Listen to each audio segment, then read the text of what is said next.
काफी उपस्थित भी हो गए, बहुत बढ़िया। ओम ह्रीं नमो अरहंता। ओम ह्रीं नमो ओम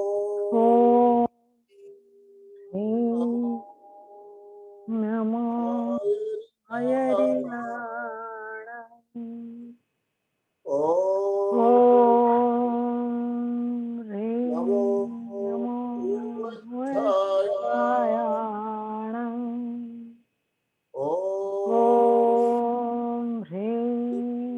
नमो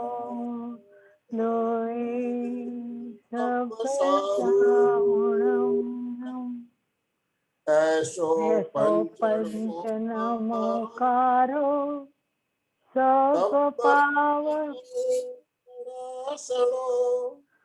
मंगलानम परमं हवै मंगलम्।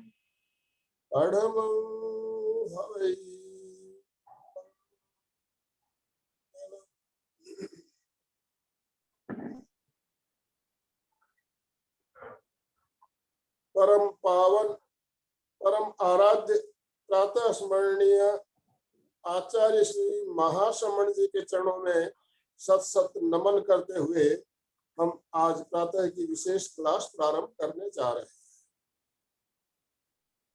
त्रिपदी वंदना।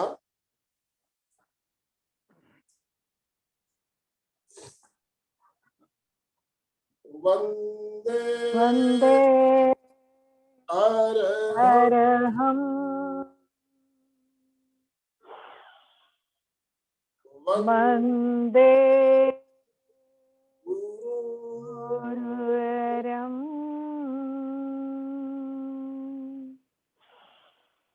वंदे सत्यं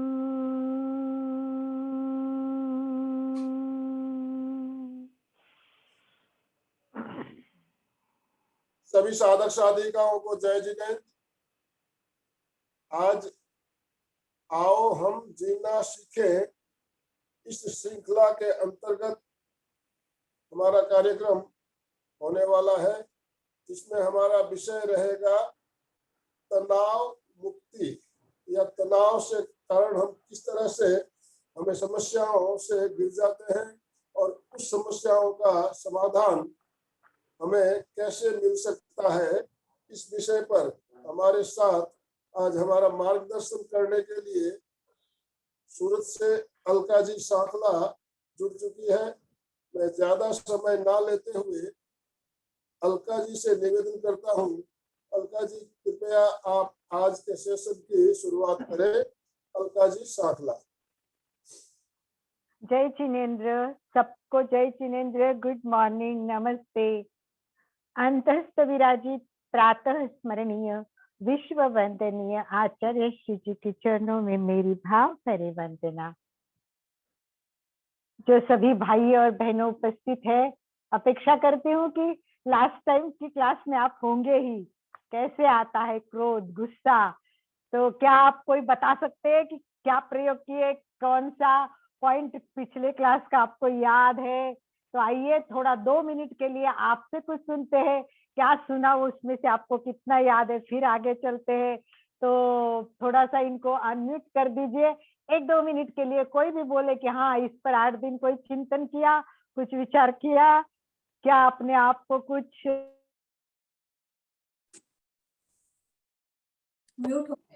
आत्मनिरीक्षण परीक्षण किया, क्या आपको इसका कुछ 8 दिन में फायदा हुआ?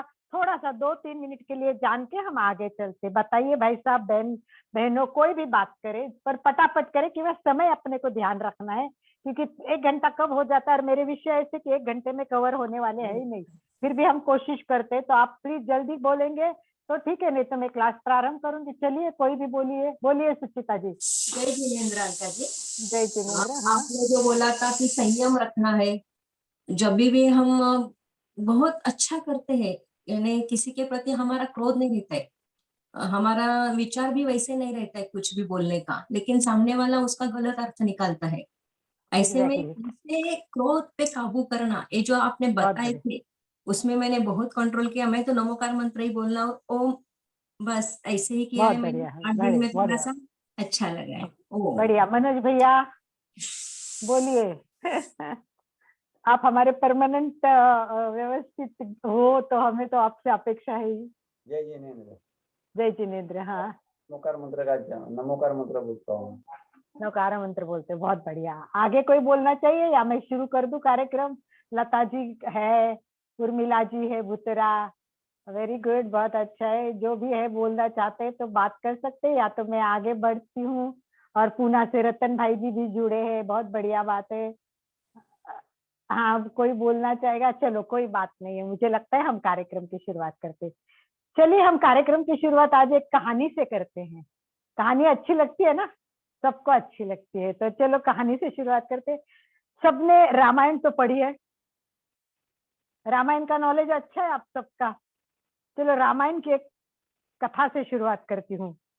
देखो, आज का हमारा विषय तनाव क्यों आता है। तनाव क्यों आता है, मुख्य विषय पे जाने से पहले हम ये कहानी सुनते हैं कि तनाव।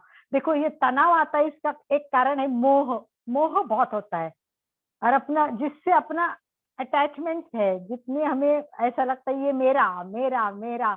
तो होता क्या है कि उस मोह के कारण वो चीज को कुछ कम ज्यादा हुआ, वो चीज हमारे से दूर हो रही है ऐसा लगा, तो हमारे में तनाव आ जाता है। और कभी कभी हमारी मानसिक स्थिति भी एकदम इतनी खराब हो जाती है, इतनी कि नॉर्मल से भी हम एकदम खराब व्यवहार करते हैं। तो रामायण की कौन सी ऐसी कहानी मैं आपको बताने जा रही हूँ, आपको बहुत आश्चर्य लगा। मैंने भी जब पढ़ी तो मुझे बहुत आश्चर्य लगा। मुझे ना बहुत अच्छा लगता है आचार्य श्री महाप्रज्ञ जी की किताबें पढ़ना। बस उनकी किताबें होती है तो मुझे कुछ नहीं चाहिए, और मैं पढ़ती रहती हूँ, पढ़ती रहती हूँ। मेरा तो परम सौभाग्य है कि मैंने उनको खूब पढ़ा है, खूब पढ़ा है। एक चिंतक के नाते भी पढ़ा है, और एक बहुत उनकी श्रद्धा है उन पर, उसी से भी पढ़ा है। तो उन्हीं की एक किताब है, बहुत अभी पढ़ रही थी, और उसमें अभी एग्जाम थी उस पर। हर महीने एक किताब पढ़नी है, शमनी जी ने बोला था, ये दुख मुक्ति का मार्ग। तो उसमें जो कहानी बताई है, बहुत अच्छी अच्छी कहानी है, पर एक कहानी में बताती है कि राम चरित्र में बताया है कि मोह का चक्रव्यूह कैसा होता है, मोह का चक्रव्यूह कैसा होता है। इससे बड़े बड़े लोग, महान लोग भी नहीं, मतलब ऋषि मुनि भी नहीं उससे वो करते, हम छद्मस्त तो है।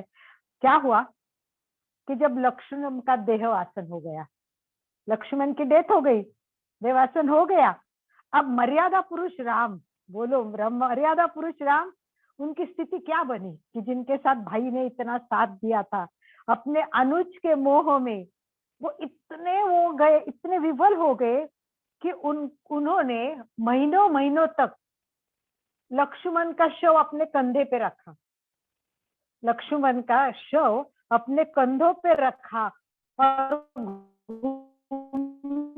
घूमते रहे। ये मानते थे कि लक्ष्मण जीवित है, लक्ष्मण जीवित है।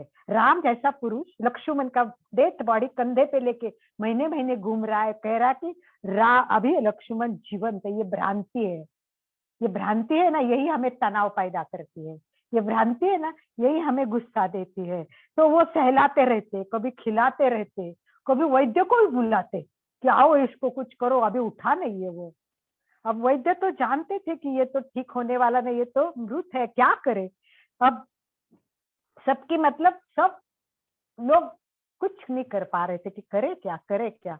अब देवताओं में जब प्रश्न पड़ा कि अब क्या करना चाहिए, तो देवता को लगा कि कुछ तो करना ही पड़ेगा। तो देखा कि चलो अपन कुछ करते हैं। तो वहां से देव सीधे एक मनुष्य का रूप निकल कर आ गए, और उन्होंने देखा कि मोहक्रांत बन गए ये राम। तो उनके सामने एक पत्थर लेके बैठ गए, पत्थर लेके, और वो पत्थर पे मुझे कमल उगाना है, पत्थर पे मुझे कमल उगाना है, कोशिश कर रहे, पत्थर पे मुझे कमल उगाना है। अब राम भी ये देख रहे हैं। अब राम ने बोला कि ये क्या कर रहे हो, बेहुदा प्रयास कर रहे हो, पत्थर पे कभी कमल उगलेगा क्या? तो उन्होंने कहा क्यों नहीं उगलेगा, पत्थर क्यों नहीं उगलेगा? तो बोले मरा हुआ आदमी अगर व्यक्ति जीवित हो सकता है तो पत्थर पे कमल क्यों नहीं उगा सकता। और फिर राम को उस समय वो बात दिमाग में बैठ गई कि सही बात है, और फिर उसने मोहावरण दूर कर लिए। ये जो मोह है, ये आवरण हमारे जब तक दूर नहीं होंगे तब तक ये सारा हमारा संसार में क्या है, ये संसार चलता है 2 तत्वों पे, हमेशा 2 तत्वों पे हमारा संसार चलता है। कौन से 2 तत्व है? विरुद्ध तत्व होते हैं। जीव है तो क्या है? अजीव है। सब शाश्वत है तो क्या है? अशाश्वत है। सुख है तो क्या है? दुख है। प्रेम है तो क्या है? गुस्सा है, नफरत है। ऐसा प्रकाश है तो क्या है? अंधकार है। तो ऐसा कोई भी पक्ष नहीं कि उसको प्रतिपक्ष नहीं है। कोई भी ऐसा पक्ष नहीं कि उसको प्रतिपक्ष नहीं। ठंडा है तो गर्म है, तो ये द्वंद्व हमेशा चलता ही रहता है। ये जो द्वंद्व होता है इसको क्या शब्द कहते हैं? संयोग और वियोग। ये संयोग और वियोग होते हैं। जहां संबंध है तो वो एक दिन तो टूटने ही वाले हैं। तो ये विरोधी जो युगल है, इसी के कारण तनाव बन जाता है। इसी के कारण तनाव बन जाता है। और इसमें क्या होता है? 2 धर्म में, जैन धर्म में बताया 2 बातें होती है। एक होता है उपादान और एक होता है निमित्त। एक उपादान होता है और एक निमित्त होता है। उपादान क्या होता है? मूल होता है। उपादान क्या होता है? मूल होता है। और निमित्त क्या होता है? वो सहयोगी होता है। उपादान मूल होता है और निमित्त सहयोगी होता है। पर हम क्या करते हैं? मूल को नहीं देखते हैं। हम क्या करते हैं? मूल को नहीं देखते। हम ऊपर ऊपर ऊपर ही देखते रहते हैं। मूल को हम बिना देखे ही ऊपर को देखते रहते हैं। और इसीलिए कहते हैं कि सबसे पहले समस्या का निवारण करना है, तनाव को कम करना है, क्रोध करना नहीं है। कुछ भी करना है तो हमें क्या करना पड़ेगा? मूल को देखना पड़ेगा। जब तक मूल तक नहीं जाते समस्याओं का समाधान नहीं मिलने वाला। मूल को पकड़ना सीखेंगे तो हमें सब कुछ आ जाएगा। इसलिए आचारांग सूत्र में बताया है, आचारांग सूत्र में बताया अगम अगम च मूलम, अगम च मूलम च विज्ञेय विज्ञ च धीरे। इसका मतलब आदमी अग्र को भी देखे और मूल को भी देखे। केवल ऊपर दिखे हिंसा हो गई, बस हिंसा हिंसा ऐसा हो गया, इतने मर गए, उसने ये किया, अरे पर हिंसा क्यों हो गई? उसके मूल तक तो जाओ। तो यही है कि संसार का चलाने वाला तत्व मोह है। और ये जब तक मोह रहता है, मोह रहता है। मैंने कहानी सुनाई आपको, राम जैसे मर्यादा पुरुष को मोह रहा। हम तो छद्मस्त है, संसार में जीने वाले हैं, तो हमारे पास तो ये सब मोह रहेगा ही रहेगा। और जब मोह रहेगा तो होगा क्या? तनाव तो आएगा ही। छोटी छोटी बातें होती है, मैं प्रैक्टिकल बातें भी बताऊंगी और किताबों की बातें भी बताऊंगी। तो थोड़ी सी शुरुआत कर देते हैं कि तनाव क्यों होता है, तनाव के कारण क्या है। इसके अंदर जाने के लिए हमें समझना पड़ेगा कि एक हमारी जीवन पद्धति व्यवस्थित होती है। रोज हम उठते हैं, खाते पीते, सब कुछ ऐसा व्यवस्थित होता है। समझ लो एक डब्बा है, खूब व्यवस्थित है, अच्छा डब्बा है, और उस पर वजन पड़ गया पत्रे का है तो वो क्या होगा? दब जाएगा, अंदर दब जाएगा। तो ये जो दबाव होता है ना, यही तनाव होता है। तो हमारे सुखमय जीवन में, सामान्य जीवन में कोई अस्त व्यस्त बात आ गई, कोई गलत न्यूज आ गई, कोई बात आ गई, क्या होगा कि जो सुख चैन के जीवन में जो कोई भी गड़बड़ी परिवर्तन आ गया, कोई बेचैनी आ गई, तो वही तनाव है। यही अस्त व्यस्त जीवन को हम दबाव कहते हैं। ये दबाव है, ये तनाव निर्माण करते हैं। और ये दबाव हमारे जीवन में आते रहते हैं। तो हमारे शरीर में एक तंत्र है, हमारे शरीर में तंत्र है, अलग अलग तंत्र काम करते हैं। तो दबाव आने का एक तंत्र होता है और दबाव को ठीक करने का भी एक तंत्र होता है। विरोधी तत्व होते हैं। तो दुख आया तो दुख दूर भी करना है, तो दबाव तंत्र होता है। परंतु दबाव आने से पहले हमें यह समझना पड़ेगा कि तनाव आने से शरीर पर क्या परिणाम होता है। सबसे पहले ये इंपॉर्टेंट है। तो सबसे पहले क्या होता है कि आंतरिक तंत्र, जो तंत्र है, वो सक्रिय हो जाते हैं पहले अपने आप। जैसे भी तनाव आ गया, आंतरिक तत्व, सबसे पहले परिणाम कहाँ होगा? हमारे सबसे इंपॉर्टेंट यहाँ हाइपोथैलेमस है, मस्तिष्क में एक बहुत इंपॉर्टेंट हमारी एक ग्रंथि है, वो हाइपोथैलेमस है। और ये हाइपोथैलेमस ये है, नाड़ी तंत्र है कि ये संधि स्थल है। नाड़ी तंत्र है, ये संधि स्थल है। ये मस्तिष्क का खूब महत्वपूर्ण भाग है। और ये हमारे को सबसे पहले उस पर परिणाम होता है। दूसरी होते है हमारी पिट्यूटरी ग्रंथि। ये पिट्यूटरी ग्रंथि भी बहुत इंपॉर्टेंट मानी जाती है, मास्टर ग्रंथि माने जाते हैं इसको। ये सारे ग्रंथियों को नियमन करती है, तो जैसे भी तनाव आएगा उस पर भी परिणाम होगा। फिर हमारी सबसे इंपॉर्टेंट और एक ग्रंथि है एड्रिनल ग्रंथि। तो इस एड्रिनल ग्रंथि में जो श्राव निर्माण होते हैं, जिससे हम तनाव युक्त भी होते हैं और तनाव मुक्त भी होते हैं, तो ये भी काम करने लगते हैं। हमारे जो स्वायत्त नाड़ी है, इसमें अनुकंपी विभाग है, अनुकंपी है और परानुकंपी है, दो भाग काम करते हैं। तो अनुकंपी है तो वो क्या करेगा, स्वयं चलित हो जाएगा, और जैसे ही अनुकंपी मतलब तनाव आ गया, दबाव आ गया और परिस्थिति नॉर्मल हो गई, तो परानुकंपी काम करेगी और उसको नॉर्मल करेगी, वो संतुलन करने का काम करती है। परंतु जब तक हमें तनाव आता है और संतुलन नहीं होता है, तब तक क्या क्या परिणाम होते हैं शरीरांत पर, तो देखना सबसे पहला परिणाम क्या होता है शरीर के दृष्टि में, पाचन क्रिया। सबसे पहला परिणाम पाचन क्रिया पे होता है, वो एकदम रुक जाती है, कभी कभी तो एकदम स्टॉप हो जाती है। जो लार ग्रंथि मुंह में आती है वो बंद हो जाती है, तो हमारा मुंह क्या होता है, सूखने लगता है। चयापचय की क्रिया होती है, वो क्या होती है, बहुत तेज हो जाती है। श्वास हमारा तेज हो जाता है, हमारे यकृत में शर्करा होती है, वो अतिरिक्त आने लगती है, ज्यादा आने लगती है। तो क्या होता है, जिसके माध्यम से ये हमारे हाथ पैर के मांसपेशियों पर सकती है, रक्तचाप बढ़ने लगता है। ऐसे अनेक परिणाम हमारे शरीर पर होते हैं। मैं बहुत डीप में नहीं जा सकती है, सब कुछ बता नहीं सकती क्योंकि इतना समय नहीं होता, मैं थोड़ा थोड़ा इंपॉर्टेंट बातें आपको बता रही हूँ। तो ये सारा होता है। अब इसका सब होने के बाद क्या हुआ कि हम नॉर्मल हो गए, तो फिर सब ठीक हो जाएगा, आपका रक्तचाप भी ठीक हो जाएगा, श्वास भी ठीक हो जाएगा। परंतु याद करो कि बार बार बार बार तनाव आ गया, एक एक मिनट में 5 मिनट हो गए, अभी क्या पत्नी पे तनाव आ गया, अभी छोटी देर के बाद बच्चा आ गया, बच्चे पे तनाव आ गए, थोड़ी देर काम वाले आ गए, उस पर तनाव आ गए। मतलब तनाव अगर नॉन स्टॉप तनाव होने लगे, स्टॉप ही नहीं हो रहे, नॉन स्टॉप तनाव हो रहे, तो फिर क्या होगा कि गड़बड़ी पैदा हो जाएगी पूरी बॉडी में हमारे, गड़बड़ी। बार बार गुस्सा करने से ये दबाव तंत्र, जब हमारा गुस्से का तंत्र चालू हो गया, अब उसको संतुलन करने का तंत्र को टाइम ही नहीं मिल रहा है। वो संतुलित कर रहा है फिर गुस्सा आ रहा है, वो संतुलित कर रहा है फिर गुस्सा आ रहा है, और इसका परिणाम क्या होता है, मैं ये सबसे इंपॉर्टेंट बताती हूँ कि इससे गंभीर गड़बड़ी पैदा होती है। इसमें आपको हार्ट अटैक आ सकता है, इसके आपको डायबिटीज होता है, क्योंकि इसमें क्या होता है, जो रक्तवाहिनी है ना, वो रक्तवाहिनी संकुचित होती है, ऐसे संकुचित होती है, और इसका कारण हमारा रक्तदाब बढ़ेगा, कभी हेमरेज भी हो जाएगा, मस्तिष्क की रक्तवाहिनी फूट भी जाएगी, फट जाएगी। तो इस प्रकार बार बार करने से हमारा जो रक्त का प्रॉब्लम है उसमें बहुत सारी प्रॉब्लम होगी, और श्वास की गति बार बार बढ़ती रहेंगी, गुस्सा करेंगे, तनाव करेंगे, बार बार बढ़ती रहेंगी, तो क्या होगा, आपको दमा होगा, आपको श्वास की गति की अनेक बीमारियां होगी, पीठ की गर्दन की भी बीमारी हो जाएगी, मानसिक तनाव हो जाएगा। जैसे आपने देखा राम क्या हो गया, मानसिक संतुलन खो बैठा, हम भी मानसिक संतुलन खो बैठेंगे, घर पे सब पे गुस्सा करेंगे, परिवार के रिलेशन खराब हो जाएंगे, हताश हो जाएंगे, हम सारी निगेटिविटी आ जाएगी और हमारा सारा जीवन बेहोशी जैसा हो जाएगा। तो ये सारे कारण। अब तनाव के कारण क्या है, देखो तनाव के कारण का वर्णन मैं नहीं कर सकती, क्योंकि हर व्यक्ति का तनाव अलग होता है, हर व्यक्ति की परिस्थिति अलग होती है, हर व्यक्ति की मनस्थिति अलग होती है। परंतु मैं कुछ कॉमन तनाव के कारण बताती हूँ। मेन होता है कि देखो पति पत्नी रहते हैं, अगर अचानक पति की डेथ हो गई या पत्नी की डेथ हो गई, वो तो तनाव आएगा ही, ये सबसे गंभीर तत्व है, और इसमें 100% तनाव आता है, आता ही आता है।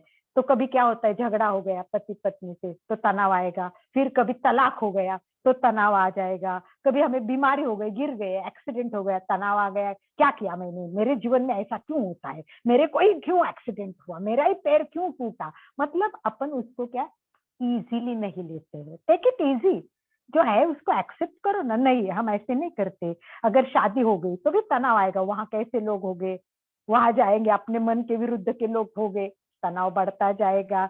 अगर हम जॉब करते तो रिटायर्ड हो गए तो अब काम ही नहीं मिलेगा तो तनाव आएगा, कितना अच्छा था वो मेरा दिन, कितना अच्छा, अब देखो कितना बेकार हो गया।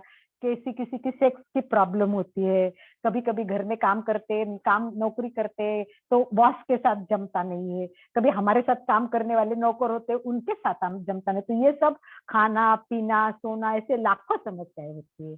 तो इसीलिए प्रेक्षाधन में क्या कहा है, अपना सच में से जा, स्वयं का सत्य स्वयं खोजो, कोई दूसरा आपको रास्ता दिखाने वाला नहीं।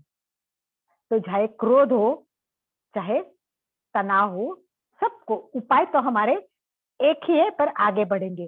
तो मुझे प्रश्न का जवाब चाहिए कि क्रोध के लिए कौन से 3 मेन उपाय बताए थे। चलिए, बात भी बीच में करते जाइए तो अच्छा लगेगा। लास्ट सेशन में क्रोध के उपाय बताए थे, और आनंद भाई जी नहीं बताएंगे क्योंकि आनंद भाई ने भी उसमें से 1-2 उपाय बताए थे। तो आइए मुझे बताइए कि क्रोध के लिए जो मैंने 3 उपाय हमने बताए थे, आनंद भाई जी ने भी बताए थे, एक मैंने बताया था। और बताइए कौन है आप में से, आपके वीडियो ऑन कर दीजिए आनंद भाई जी, इनको अनम्यूट कर दीजिए। बताइए आपको क्रोध के लिए कौन सा मौन, लता कांकरिया ने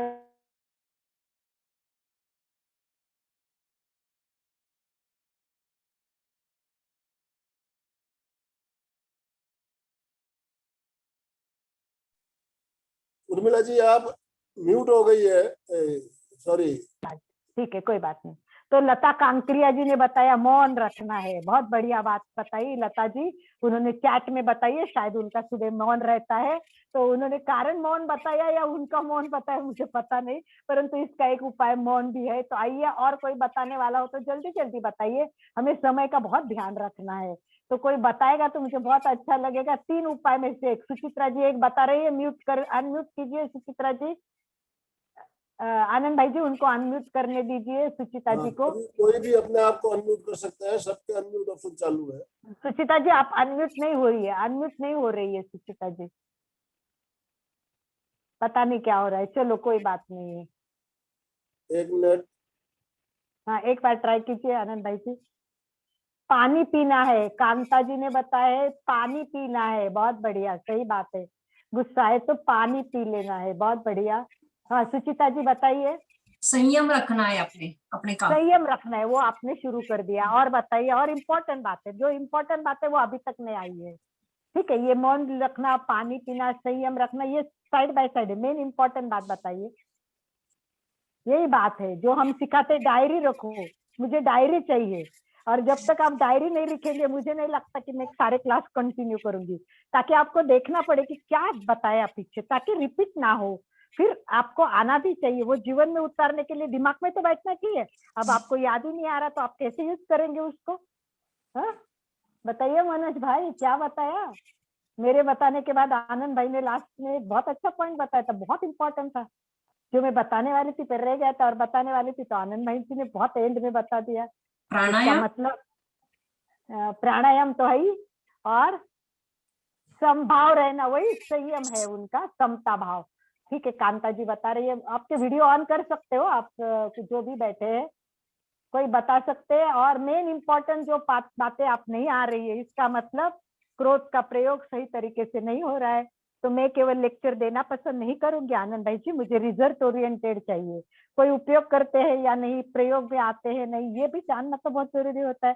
तो अगर आप उपयोग नहीं करोगे और उसका प्रयोग नहीं करोगे तो फिर मेरे लेक्चर का क्या उपयोग होगा? बस आप कहोगे अलका जी ने बहुत अच्छा लेक्चर दिया, आनंद जी मुझे मैसेज करते कि आप बहुत अच्छा हुआ, लोगों को अच्छा लगा, परंतु अच्छा don't react. Yes, Rimple Surana, don't react, प्रतिक्रिया विरति, ये भी बहुत अच्छा है। फिर भी मेरा मेन पॉइंट नहीं आया, ये सब साइड बाय साइड है। इम्पोर्टेंट मेन पॉइंट चाहिए, नहीं तो चलो मुझे बताना पड़ेगा, समय कम है, क्योंकि यही हमें तनाव मुक्ति में भी काम आने वाले, इसलिए मैं रिपीट कर रही हूँ। आई थिंक कि भाई और बहनों का थोड़ा सा प्रमाद हो रहा है, मैं बुरा नहीं मानो, मैं बहुत आत्मनिरीक्षण, परीक्षण और अभ्यास पे विश्वास करने वाली हूँ, रिजल्ट ओरिएंटेड काम पर भरोसा करने वाली हूँ। तो आप लोग आगे टाइम से डायरी निकालिए और डायरी रखिए। अगर आप पॉइंट नहीं बता सकते तो ये अच्छी बात नहीं है, अपने को सही में जो बताते, इतना मेहनत करते तो अंदर उतारना चाहिए। तो सबसे पहला दीर्घ श्वास बताया है, लंबी सांस लेनी है और धीरे धीरे श्वास छोड़नी है, पहला प्रयोग। और आनंद भाई जी ने बताया ज्योति केंद्र पर श्वेत रंग का ध्यान करना है। यहाँ जब हम श्वेत रंग का ध्यान करेंगे तो मन शांत हो जाएगा। यहाँ हाइपोथैलेमस जुड़ी हुई है, पिट्यूटरी ग्रंथि है, उन पर अगर हम काम करेंगे तो पूरा मस्तिष्क वाइब्रेट होगा और फिर हमारे राग द्वेष कम हो जाएंगे। और सबसे महत्वपूर्ण है, भले तनाव हो, भले क्रोध हो, हमें कैसा जीना है? राग द्वेष से मुक्त जीना सीखना है। दृष्टा भाव से होता है उसे देखते रहो, क्रिया मत करो, प्रतिक्रिया मत करो। तो इसीलिए हमें ध्यान रखना है कि प्रयोग में ये 2-3 प्रयोग और प्रेक्षा ध्यान तो करना ही है। ध्यान तो सबसे बेस्ट उपाय है, तो हमें ध्यान बिना तो हमारा काम आगे चलेगा ही नहीं। और इस पर तो बहुत सारे रिसर्च हुए, तनाव पर बहुत सारे उपाय बताए हैं, बहुत सारे रिसर्च हुए हैं और अनेक रिसर्च में अनेक डॉक्टरों ने उस पर समस्याओं की समाधान के विषय में अनेक दिशाओं में विचार किया है, अनेक दिशाओं में। और कई डॉक्टर तो क्या करते हैं कि गोलियां देते हैं, गोलियां, और ये ट्रैंक्विलाइजर क्या करते हैं, थोड़ी देर के लिए शांत करते हैं। ये परमानेंट उपाय नहीं है, ये तो बस टेम्पररी है। परंतु हमें क्या करना है? टेम्पररी उपाय नहीं चाहिए, परमानेंट उपाय चाहिए। पर इस पर बहुत रिसर्च हुआ, तब डॉक्टर वॉल्टर, स्विट्जरलैंड के नोबेल पारितोषिक विजेता डॉक्टर वॉल्टर ने बताया कि हमारे अंदर ही एक सुरक्षा प्रणाली है। इस सुरक्षा प्रणाली को जगाना है तो हमें ध्यान करना पड़ेगा। रोज लेक्चर नहीं सुनना है, अपने आप को भावित करना है, प्रयोग करना है। आज मैंने बताया तो आप प्रयोग करें, ध्यान करना है। और ये क्या होता है कि हमारे अंदर जो होती है उसमें अनुकंपी और परानुकंपी जो नाड़ियां होती है, उनको समझ के हमें उनका कैसे बढ़ाना है। तो हमारे प्रतिक्रिया जो होती है, प्रतिक्रियात्मक प्रक्रिया होती है, उसके प्रतिरोधी जो विषय है वो हमें जगाना पड़ेगा। तब अभी जैसे तनाव कब आता है? भय लगता है, तब बहुत भय लगता है, तो प्रतिपक्ष क्या है? अभय होना है।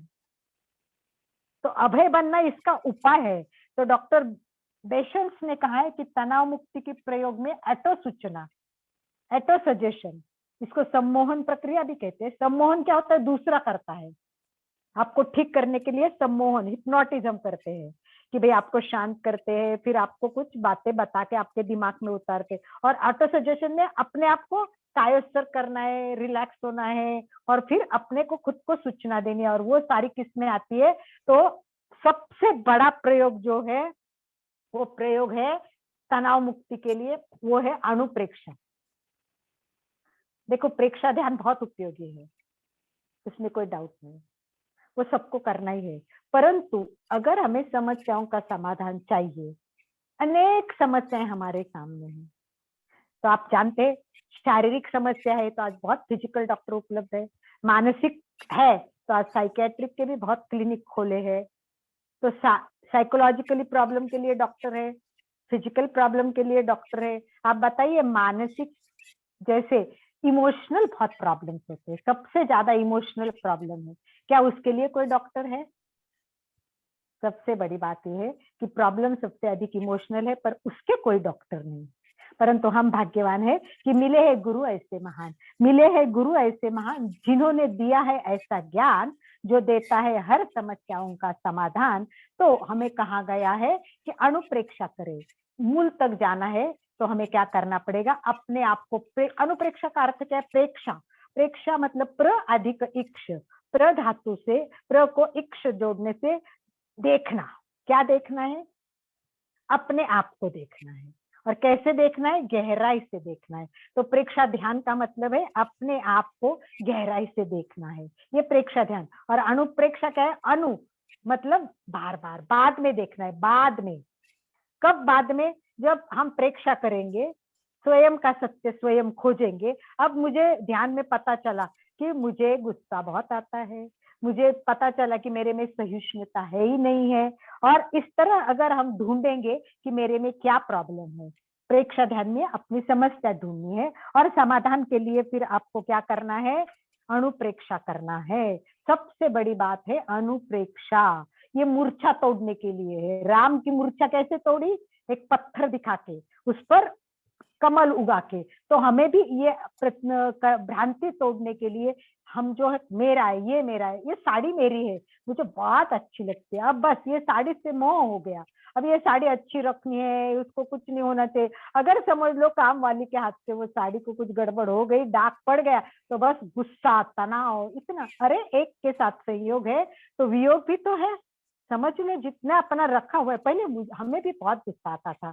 और जो पहले सुचेता जी ने बताया कि मिसअंडरस्टैंडिंग होता है किसी के बारे में हमारे मन में, दिमाग में। तो अब ऐसी दुनिया तो देखो ऐसी चलती है। आज मेरे और आनंद भाई जी के संबंध बहुत अच्छे, आनंद भाई जी को मैं अच्छी लग रही हूँ, वो मेरे से लेक्चर रख रहे, कार्यक्रम कर रहे। अभी प्रैक्टिकल उदाहरण बताती हूँ। ऐसे मेरे कई संबंध थे कि बहुत अच्छे संबंध, रोज हम साथ में काम करते हो, अचानक वो मेरे से बात करना ही बंद कर देते, अचानक मेरा फोन उठाना ही बंद कर देते। अरे क्या हो गया? मुझे आश्चर्य लगता, तनाव आता, तो विचार आता है अरे क्या हुआ, इतना अच्छा संबंध थे, अचानक क्या हो गया। अब जैसे आनंद भाई जी के मेरे अच्छे संबंध है, कुछ लोग ऐसे होते हैं जिनको ईर्ष्या होती है कि इनका अच्छा संबंध है, कितना अच्छा चल रहा है, तो इनको देखा नहीं जाता। और हमारे में केकड़ा वृत्ति है, दूसरों को पीछे खींचो। तो क्या करेंगे, आनंद भाई जी को बोलेंगे क्या अलका के साथ काम कर रहे हैं, आपको आप जानते नहीं वो ऐसी है, और कुछ उल्टी सीधी बातें उनको बता देंगे।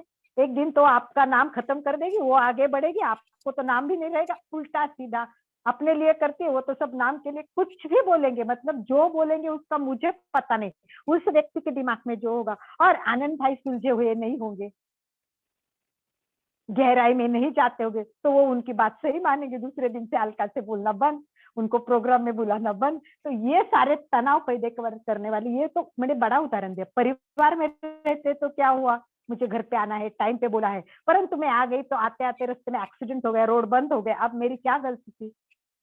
तो मैं घर आने में देर हुई तो बस गुस्सा, सामने वाला मेरे पे, मेरा पति हो, मेरा बेटा हो, मेरी माँ हो, गुस्सा करेंगे, तेरे को तो कभी टाइम पे आना है तो क्या करते हो, तेरा इतना काम रहता है। अरे तो पूछ तो लो पहले, शांति से पूछो क्या हुआ, आज लेट क्यों हुआ।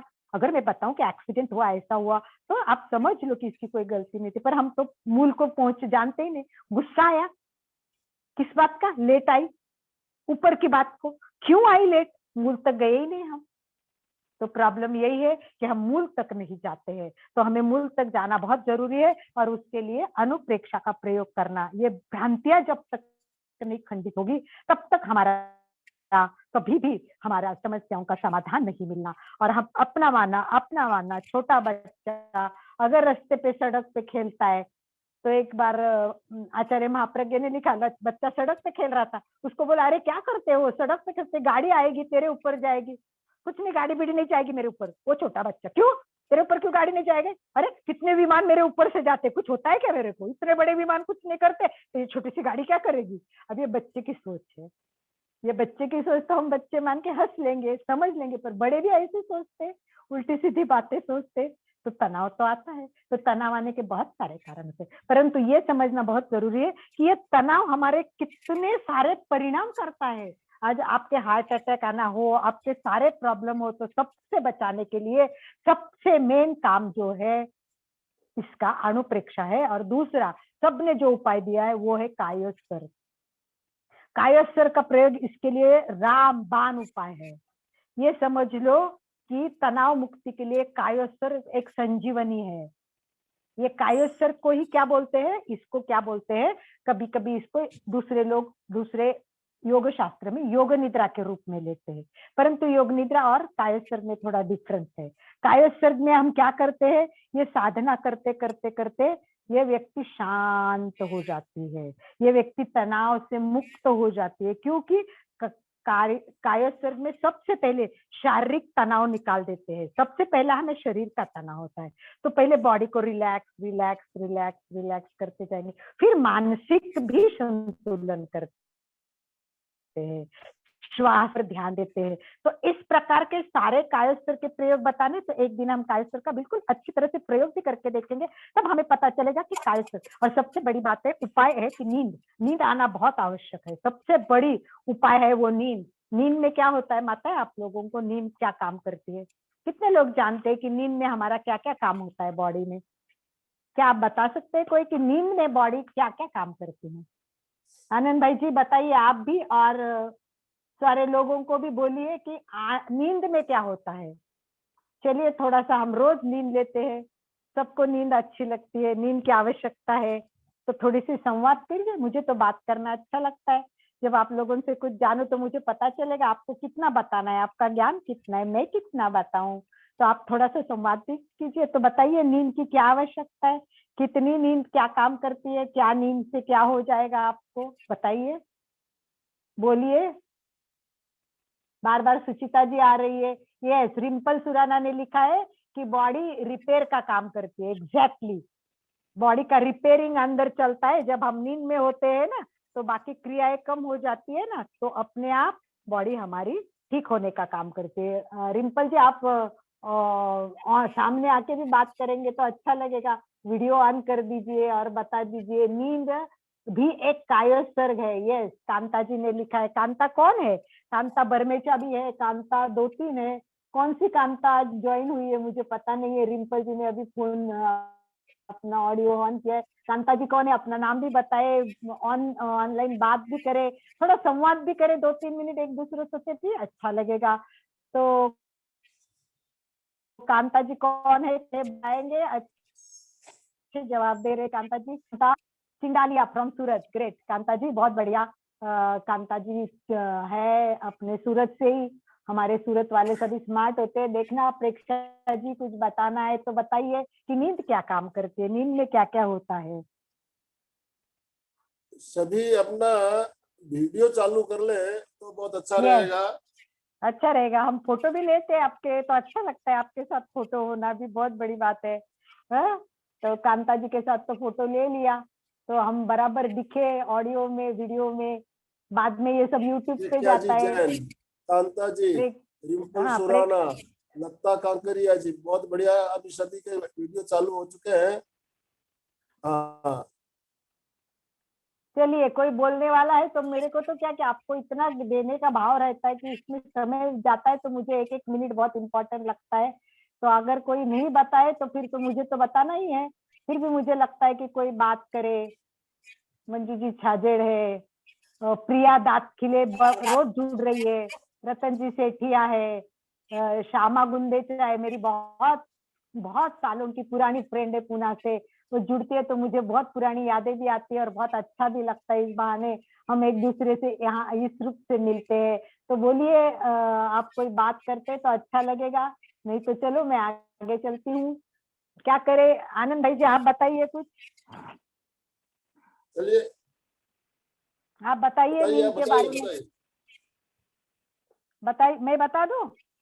हाँ जी, बता आप दीजिए। बताइए आनंद भाई जी। आप बताइए चलो बताइए। मैं, ओके चलो शुरुआत करते। सबसे पहले हम नींद में जाते हैं तो क्या होता है कि हमारे शरीर की जो सारी प्रक्रिया है वो रुक जाती है, यानी हलन चलन वगैरह सब रुक जाती है। तो इससे क्या होता है कि हमारी जो सारी मांसपेशियां है वो मांसपेशियां शिथिल हो जाती है।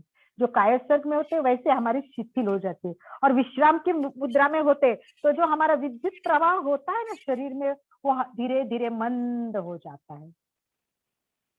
और फिर हम विचार करते हैं, क्रिया प्रतिक्रिया चलती है, तो वो जो काम करने के लिए जो ऊर्जा खपत होती है वो सब बंद हो जाती है। तो वो ऊर्जा क्या होती है, हमारी शक्ति हमारी बच जाती है। विद्युत चुंबकीय मांसपेशियां ये सब काम करने लगती है। तो ये नींद, विश्राम और क्रियात्मकता का 3 बातें होती है। एक तो नींद, एक तो विश्राम और एक क्रियात्मकता, ये तीनों दिन भर चलती रहती है। कुछ ना कुछ हम क्रिया करते हैं। कभी कभी ऐसा, पर होता क्या है कि अति तनाव जब आ जाएगा आदमी को, तो आदमी का क्या होता है, सारे शरीर पर परिणाम हो जाता है। उसकी स्नायविक मांसपेशिया की ऊर्जा का बहुत व्यर्थ खर्च हो जाता है। ये जो ऊर्जा का व्यय है वो कितना खर्च होता है ये सोचना बहुत जरूरी है। तो हमारे रिलैक्सेशन में, नींद में ये सब ऊर्जा बच जाती है। ये सारा ऊर्जा बच जाने से हमारे अंदर एक ताकत से निर्माण हो जाती है। संपूर्ण शीतलीकरण करते वो कायोत्सर्ग होता है। पर हम सो जाते हैं ना, तो देखिए नींद में भी क्या होता है, पाचन क्रिया बंद होती है। अभी कल ही मैंने पढ़ा ना, ये तनाव के लिए पढ़ रही थी तो बताया था कि हमारे शरीर में जो क्रिया चलती है, तो मस्तिष्क है ना सबसे इंपॉर्टेंट है। हमारे मस्तिष्क को हमारे सबसे ज्यादा रक्त प्रवाह की आवश्यकता होती है। वो 2% से काम करता है, परंतु उसको 20% रक्त चाहिए। तो हम क्या करते, बहुत खाते ही रहते हैं, दिन भर हमारा खाना चालू रहता है। भूख लगी खा लिया, पेट भर के खा लिया, पेट भर से ज्यादा खा लिया। अब ये खाने से क्या होगा कि सारी जो शक्ति है ये 20% सब कहाँ लगेगी, पाचन में लगेगी, तो ब्रेन को शक्ति कम मिलेगी। तो क्रिया कैसे करेगा ब्रेन, तो ब्रेन की क्रिया कम हो जाएगी। अगर ब्रेन को आपको शक्ति देनी है, ऊर्जा देनी है, तो पाचन के लिए कम शक्ति देनी पड़ेगी। इसका मतलब आहार का संयम करना पड़ेगा। आप बोलते हैं, आपको पता है आप बोलते हैं तो बोलने से कितनी ऊर्जा खपत होती है, कितनी ऊर्जा खपत होती है। अगर मैं बताऊं तो एक पूरा लेक्चर हमारा बोलने पे हो सकता है। बोलने को समझना बहुत जरूरी है, क्योंकि बोलने से यहाँ से देखो पहले विचार आएगा, फिर सारे अंदर उसको व्याकरण की शुद्धिकरण करेगा, उसको परफेक्ट वाक्य रचना तैयार करेगा, और फिर वो आगे जाएगा, फिर वो इतनी तरह की प्रक्रिया करते करते करते आप तक पहुंचेगा। तब तक पूरी शरीर में से कितनी सारी, उसका डिटेल भी हमें सर ने बहुत सुंदर, मंडलिक सर ने बताया है। मैंने बीच में मेडिटेशन का उनका क्लास किया, तो क्या उन्होंने मौन पे हमें बताया कि कितना मौन रखना आवश्यक है। और जब उनको सुना तो उस टाइम तो मेरे को लगा कि अभी बोलना ही नहीं चाहिए, थोड़ा तो मौन रखना ही चाहिए, फिर वापस शुरू हो जाता है। तो मौन का बहुत इंपॉर्टेंट होता है। जैसे एक एक क्रिया के लिए शरीर का इतनी ऊर्जा खर्च होती है, इतनी मांसपेशियों को, इतनी कोशिकाओं को काम करना पड़ता है कि मतलब बताए तो आपका विश्वास नहीं होगा, इतना सारा काम होता है। समय को मर्यादा देखते हुए मैं आपको पहले तनाव मुक्ति के उपाय बताना चाहूंगी, और फिर उसके आगे हम थोड़ा सा टाइम मिला तो दूसरी बातें। तो सबसे पहले तनाव मुक्ति के लिए प्रेक्षा ध्यान केवल करना नहीं है, अच्छी तरह से सीखना है। अभी बिगिनर की क्लास होगी, और मुझे लगता है 11 तारीख से कोई क्लास है जो मंत्रों पे क्लास ले रहे हैं, तो मंत्रों की क्लास सीखना चाहिए। तो मैं आपको लिंक भेजूंगी, आप इससे जुड़े, और ये ऑनलाइन है, घर पे बैठ के है। तो आपको रंगों का ध्यान, नौकार मंत्र, केवल ध्यान मत करो, नौकार मंत्र मैंने माला फेर ली, अरे माला फेर ली पण उसका परिणाम कहाँ हुआ। मंत्र जाप कैसा करना है, एक क्लास मैंने मंत्र पे ली है, आपको ध्यान होगा, तो मंत्र करने की अपनी सिस्टम होती है। तो प्रेक्षा ध्यान करना पड़ेगा, मंत्रों का ध्यान करना है, वो रंगों पे करना है। नौकार मंत्र में कहाँ कौन सा मंत्र के लिए करना है, ओंकार करना है। तो नंबर 1 तो प्रेक्षा ध्यान करना है, मंत्र जाप करना है, अनुप्रेक्षा का प्रयोग करना है, ये ध्यान के सब प्रयोग हो गए। दीर्घ श्वास का प्रयोग तो करना ही है, ज्योति केंद्र प्रेक्षा करनी है। कोई भी व्यसन नहीं होना चाहिए, व्यसन को छोड़े, छोटे भी व्यसन हो तो आत्मचिंतन करे और व्यसन को छोड़े। पर्याप्त नींद लेना बहुत आवश्यक है। दूसरा, खाने के लिए संयमित खाना होना चाहिए और हेल्दी डाइट होना चाहिए, हेवी मत खाओ। दूसरा, रोज योग करना ना भूले, एक्सरसाइज होनी चाहिए। लेक्चर सुना आनंद भाई जी का, अब हो गया नहीं, अपना तो योगा होना ही चाहिए। तो टाइम मैनेजमेंट कर लीजिए कि अगर 1 घंटा लेक्चर सुना तो मुझे 15 मिनट अपना योगा करना आवश्यक है। अब कितने लोग ऐसे हैं कि मैं प्रश्न पूछूंगी कि 1 घंटा लेक्चर सुनने के बाद भी आप खुद भी योगा करते हो, अलका जी, बिना जिज्ञासा योगा किए समाधान का जो नहीं रह। सिस्टम लगता है अपने को, हाँ भाई बहनों के कुछ प्रश्नोत्तर हो तो वो भी हमें लेना है अभी। हाँ, वही तो, इसीलिए मैं फटाफट बताती। टाइम मिनिमेट करने, वर्तमान में जीना सीखे, प्रतिक्रिया विरति चाहिए, मित भाषण चाहिए, और मेन तो आपको डायरी रखनी है, लिखना है आज दिन में कितनी बार तनाव आया, क्यों आया, क्या इस बात पे मैं तनाव करना आवश्यक था। आत्मचिंतन करे और लिखे कि मेरा स्ट्रेस लेवल कितना था, कि मुझे तनाव आया, बहुत हाई था, मीडियम था या कम था। तो एक तो हाई तनाव होता है, मीडियम होता है, कम होता है। किसी कभी कभी तनाव मतलब गुस्सा करना पड़ता है, मुंह से करना पड़ता है, अंदर से नहीं होना चाहिए। अब काम वाले ठीक काम नहीं कर रहे तो अभी गुस्से से बोल रहे, क्या कर रहे हो तुम, ठीक करो, बस उतना शब्दों से बोलो थोड़ा सा, पर अंदर से उसके लिए क्या ये तो ऐसी करती है, मेरा तो दिमाग खराब कर दिया इसने, बस अंदर से जब आपके भाव चले जाएंगे तो नहीं होगा। तो संयोग और वियोग, इसको आपको समझना है, और जब आप संयोग और वियोग समझेंगे ना, तो ही आप इस बात को, तो अनित्य की अनुप्रेक्षा इसके लिए बहुत इंपॉर्टेंट है। और सबसे मेन बात यह है कि अपने आप को जानना है, 2 तत्वों को जानना है, वो है संयोग और वियोग, और उसके लिए अनित्य की अनुप्रेक्षा। तो कभी समय मिला तो हम अनित्य की अनुप्रेक्षा करेंगे। और मैंने जो भावनाएं बोली आपको, हमारी सारी भावनाएं गुरु ने समझ लिए 16 भावनाओं का अभ्यास किया जाता है और एक एक भावनाओं के लिए एक एक अनुप्रेक्षा का अलग प्रयोग किया जाता है। तो मैत्री की अनुप्रेक्षा, सहिष्णुता की अनुप्रेक्षा, अभय की अनुप्रेक्षा, स्वास्थ्य की अनुप्रेक्षा। तो आनंद भाई जी, मुझे लगता है उपचार के रूप में अगला लेक्चर हम ले लेंगे वो अनुप्रेक्षा पे लेंगे, ताकि क्या है कि जो अभी हमने जो 2 प्रयोग सीखे, क्रोध और तनाव, तो नेक्स्ट टाइम में हम क्या करेंगे, थोड़ा सा 15 मिनट हम अनुप्रेक्षा बताएंगे और अनुप्रेक्षा करके ले लेंगे, प्रयोग करेंगे। तो मुझे ऐसा चाहिए कि हम प्रयोग भी करें, केवल लेक्चर नहीं होना चाहिए। तो नेक्स्ट टाइम से हम, हाँ जी, जितनी भी अनुप्रेक्षा आप बता रहे हो, सारे प्रयोग हमारे क्लास में हमने करवाए हैं। सारी अनुप्रेक्षा एक एक दिन की एक एक अनुप्रेक्षा के रूप में हमने प्रयोग करवाए हुए हैं। वो वीडियो भी हमारे चैनल पे अवेलेबल है, आप उन वीडियो को देख सकते हो और उसके साथ अनुप्रेक्षा कर भी सकते हो। सारे प्रयोग अनुप्रेक्षा के, अभय की अनुप्रेक्षा, अनित्य की अनुप्रेक्षा के प्रयोग हमारे वीडियो पे मिल जाएंगे। फिर भी हम अनुप्रेक्षा का प्रयोग आगे भी करेंगे। अभी मैं कल का जो प्रोग्राम है वो आपने बताया भाई तनाव मुक्ति के लिए कायोत्सर्ग, तो कल हम पूर्ण कायोत्सर्ग का प्रयोग करेंगे। कल पूर्ण कायोत्सर्ग का प्रयोग करेंगे। बहुत बढ़िया, तनाव मुक्ति के लिए जो सबसे बढ़िया उत्तम बताया गया पूर्ण कायोत्सर्ग, उसका प्रयोग हम कल लेंगे। हाँ, अब आगे कंटिन्यू। हाँ, तो समस्या क्या होता है, छोटी होती है पर कभी कभी लोग उसको पर्वत बना देते हैं। और कुछ जो ऐसे लोग होते हैं कि जिन्होंने जीना सीखा है, प्रेक्षा ध्यान किया, अनुप्रेक्षा, वो पर्वत वाली समस्या सामने आएंगी तो भी वो राई जैसी समझेंगे। समझे आप, तनाव कैसे आते हैं, कि अहंकारी दृष्टि कैसे होती है। तो हमारी समस्या देखने के लिए हम क्या करते हैं, तो देखो व्यक्ति मरने वाला है, हर व्यक्ति मरने वाला है, सब जानते हैं, पर कितना आर्त ध्यान करेंगे, कितना रौद्र ध्यान करेंगे। तो जो हमारे 4 ध्यान है उसमें आर्त ध्यान और रौद्र ध्यान नहीं करना चाहिए।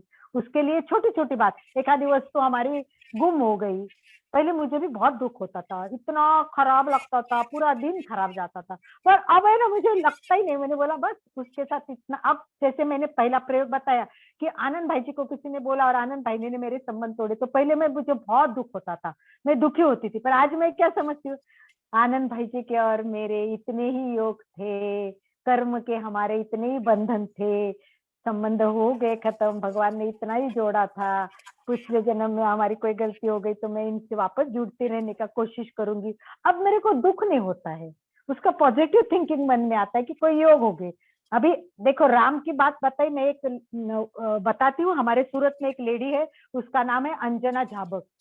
अंजना झाबक है, कभी मैं उसको बुलाऊंगी आपके यहाँ लेक्चर के लिए आनंद भाई जी। सबसे बड़ी बात है, प्रैक्टिकल को मैं बहुत मानती हूँ, और उसको एक ही बेटा और एक ही बेटी, और इतने पैसे वाले, शायद हाईटेक का नाम आपने सुना होगा, ये सब इतना पैसे वाला ग्रुप, परंतु ये इतनी ज्ञानशाला की प्रभारी है, ये प्रेक्षा लेवल 1-2 कर चुकी है, ये अध्यात्म में बहुत आगे है, इतनी अच्छी लेडी है। और इसका एक ही बेटा, और ये बेटा पढ़ रहा था, MBA इंजीनियर हो गया था और MBA करने गया, और बस लास्ट एग्जाम दी। अब बेटा आने की खुशी, वहाँ बेटा भी खुशी मना रहा है कि जाना है, और पूरी एग्जाम दे दी है और जाने की तैयारी कर रही, एक्सीडेंट हो गया, गाड़ी से उड़ गया और बच्चा मर गया, डेथ हो गई। देखो आज सुचिता बेन यहाँ हाथ लगा रही है, यहाँ हाथ लगा रही है, यहाँ हाथ लगा रही है। आप सोचो कि एक बच्चा इतनी साल पढ़ाई के लिए बाहर रहा है, और अंजना बेन, आश्चर्य लगेगा, रो नहीं रही थी, रोई नहीं, वो रोने वालों को समझा रही थी।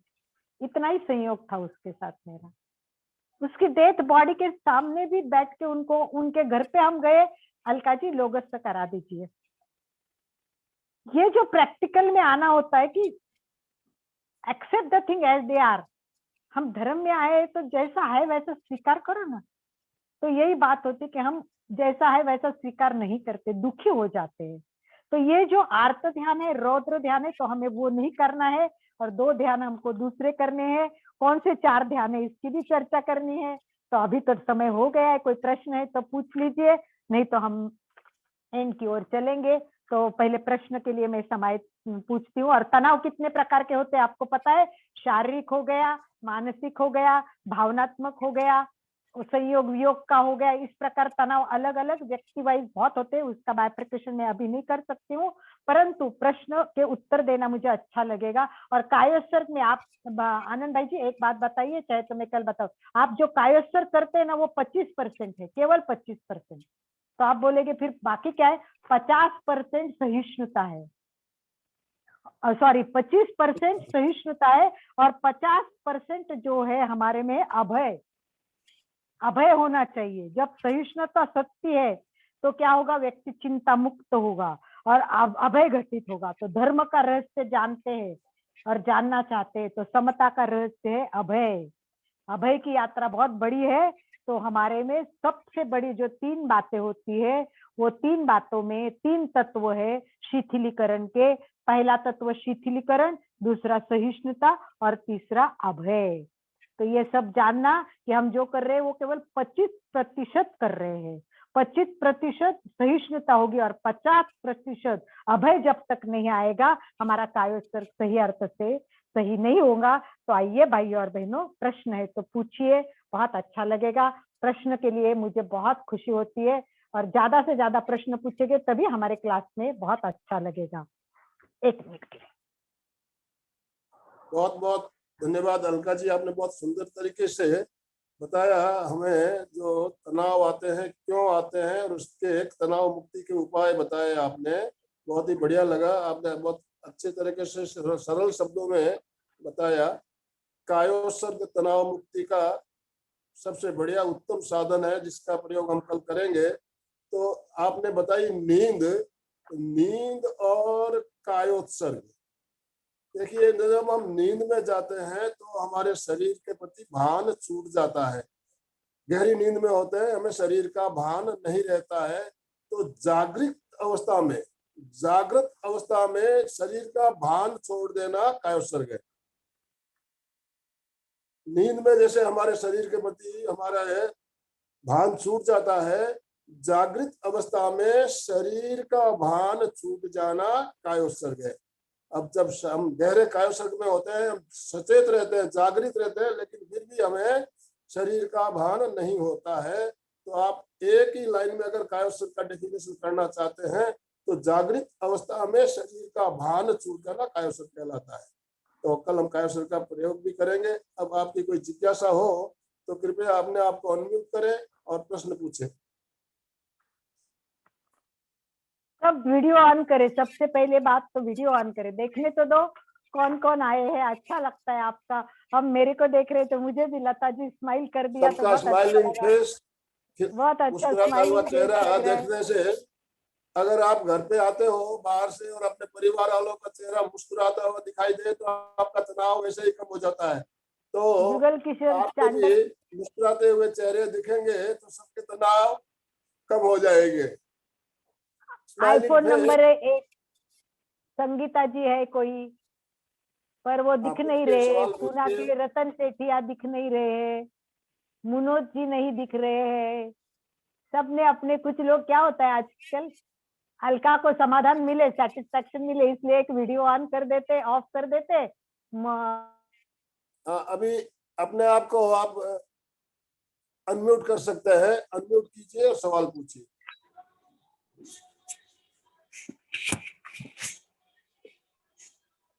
हाँ, मैं शशि चांडक हूँ। वो जुगल किशोर जी चांडक है ना, उसके जगह मेरा नाम शशि चांडक है। जी जी जी। वो जूम मीटिंग हाँ, में मेरे मिस्टर का नाम डला हुआ है। चलिए कोई बात नहीं। हाँ, कुछ पूछना ये चाहते हैं आप? बच्चे बहुत मोबाइल में रहते हैं, तो उसकी वजह से बच्चों को कैसे समझाना, कैसे उसकी वजह से थोड़ा तनाव आता है। अलका जी म्यूट कीजिए। ये प्रश्न तो घर घर चल रहा है अभी, बहुत समस्या है। हम समस्या का समाधान करने की दृष्टि से इस बात पर, मुझे लगता है हम इस बात पर हमें एक पूरा क्लास लेनी पड़ेगी आनंद भाई जी, क्योंकि ये विषय ऐसा है, समझाना पड़ता है और बहुत समझाना। उसके साथ बच्चों के साथ बैठ के हमें कुछ थोड़ी सी बातें करनी पड़ती है। मैंने ये प्रयोग खुद किया हुआ है। और मुझे लगता है कि हम जब प्रयोग करेंगे ना तब बच्चे इस बात को समझेंगे। बच्चों को लेके बैठो कि तुमको कितनी देर मोबाइल लेना है, टाइम टेबल बनाते, चलो अपन बनाते टाइम टेबल, ऐसे प्यार से लेके बैठो। चलो कागज लो, अपन टाइम टेबल करते कि तुम कितनी देर पढ़ोगे, तुम कितनी देर खेलोगे, तुम कितनी देर, बच्चों को पूछने का, अपन ना कोई कंपल्सन नहीं करने का। तो बच्चे ना खुद खुशी खुशी खुद बोलेंगे मुझे ना 1 घंटा खेलना है, 1 घंटा खेलना है, हाँ हाँ लिख ले, 1 घंटा नहीं तू 1.5 घंटा खेल रहे। अपन उसको बड़ा, हाँ मम्मी 1.5 घंटा, ओके ओके, वो खुश हो जाता है।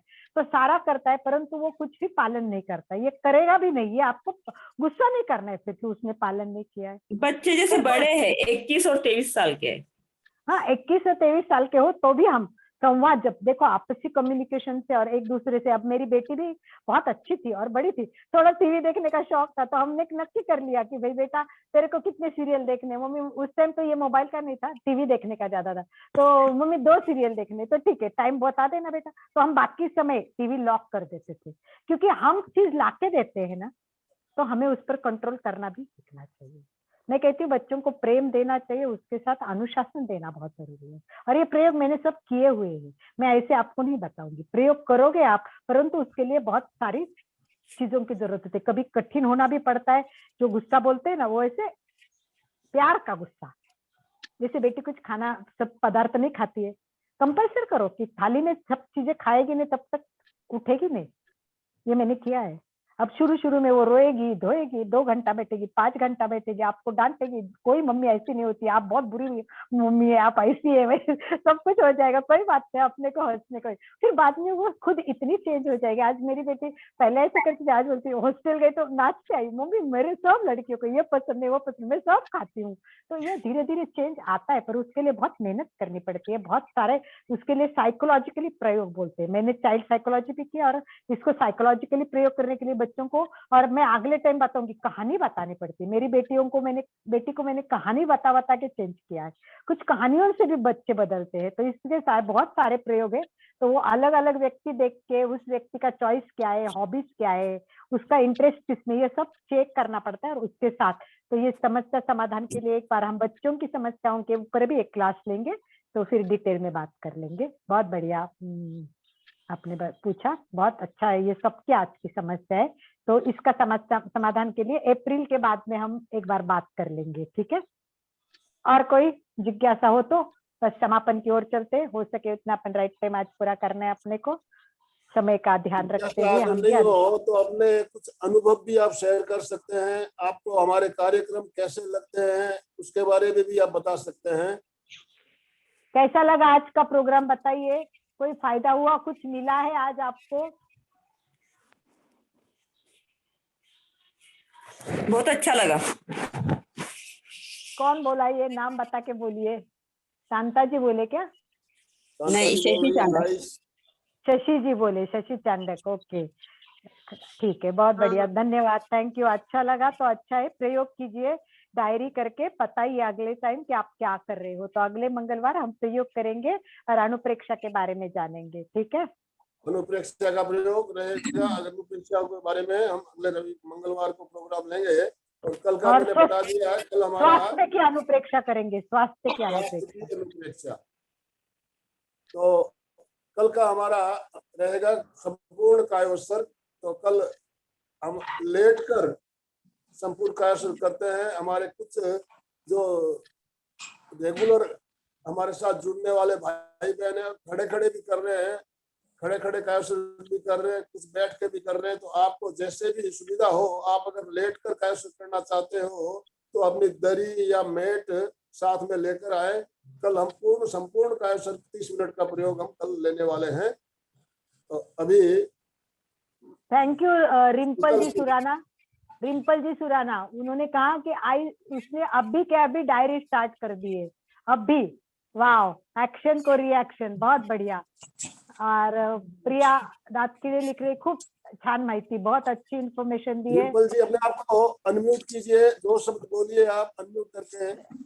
रिम्पल जी बोलिए थोड़ा सा, जिन्होंने डायरी जय जिनेंद्र आप दोनों को और सभी को। डायरी मैंने अभी स्टार्ट कर दी लिखना, क्योंकि मुझे भी लगता है कि शायद कुछ पॉइंट्स हम मिस कर जाते हैं, तो उसको शायद बार बार देखने से रिवीजन जैसा हो जाएगा।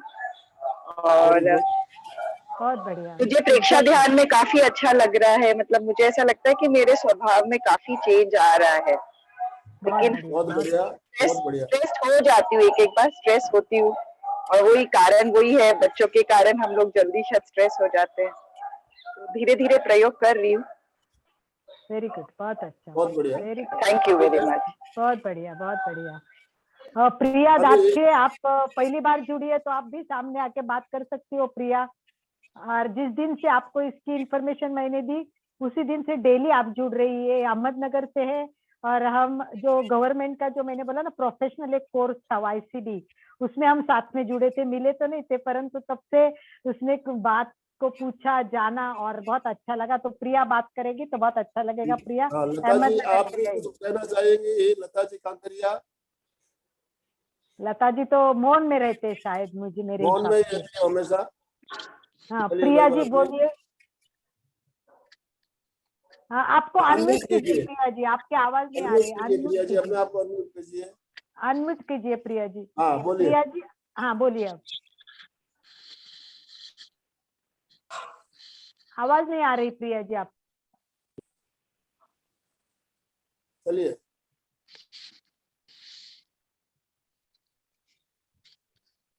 आवाज नहीं शायद आ रही उनकी है। आवाज नहीं आ रही है, छोड़ दीजिए, कोई बात नहीं। चलिए, हमारा प्रिया समय जी भी अब आपसे संपूर्ण हो रहा है। चलो येतो आवाज? समय हाँ अब आई, बोलिए। हाँ हा, बोलो। तुम्हीच लिंक पाठवली होती तेव्हा मी हा कार्यक्रम केला तुमचा. प्रेक्षाध्यान मला खूप छान वाटलं. आता यावेळेस 11 तारखेला पण मी जॉईन होणार आहे. खूप छान माहिती मिळते तुमच्याकडनं. बहुत बहुत धन्यवाद. धन्यवाद। चलो, और सबको लिंक आगे पहुंचाते जाइए क्योंकि आपके भी ग्रुप काफी बड़े हैं। तो हमारा काम तो यही है कि खुद को नॉलेज लेना, सबके पास बांटते जाना है। चलेगा. जरूर, बहुत धन्यवाद, थैंक यू। कार चलो बाद में बात करते प्रिया जी आपसे। संकल्प चलो सोचो, समापन कर दोनों हाथ दीजिए, जोड़ते हुए हाथ समापन कर। रीढ़ की हड्डी गर्दन सीधी रखें, गर्दन सीधा रखें और मेरे साथ साथ सभी बोल सकते हैं, मैं चैतन्यमय हूँ, मैं चैतन्यमय हूँ, मैं आनंदमय हूँ, मैं आनंदमय हूँ, मैं शक्तिशाली शक्तिशाली हूँ, मैं शक्तिमय हूँ, मेरे अंदर मेरे अंदर अनंत चैतन्य का, अनंत चैतन्य का, अनंत आनंद का, अनंत आनंद का, अनंत शक्ति का अनंत शक्ति का सागर लहरा रहा है। सागर लहरा रहा है। इसका साक्षात्कार करना ही उसका साक्षात्कार करना ही मेरे जीवन का मेरे जीवन का परम लक्ष्य है। परम लक्ष्य है। ओम शांति शांति शांति। हमारा ओम आज का दिन शांति मंगलमय हो, आनंदमय हो, शांतिमय हो। इन्हीं शुभ भावनाओं के साथ ओम अरहम। कृतज्ञोस्मि, कृतज्ञोस्मि, हम गुरुदेव के सब आभारी गुरुदेव हैं। के आभारी है। कृतज्ञोस्मि, हम सब गुरुदेव के आभारी है। कृतज्ञोस्मि, हम सब गुरुदेव के आभारी है। और हम जितने भी सब भाई बहन आनंद भाई हमारे साथ के भी जुड़े हैं, आभारी है। उनके आभार ज्ञापन करते हुए आज का हमारा ये सेशन हम यहीं पर संपन्न कर रहे हैं। कल फिर इसी समय जुड़ेंगे, तब तक के लिए जय जिनेन्द्र। ये सभी स्वस्थ रहे, मस्त रहे, तनाव मुक्त रहे, हंसते रहे, इसी भाव के साथ ओम अरहम। ओम अरहम।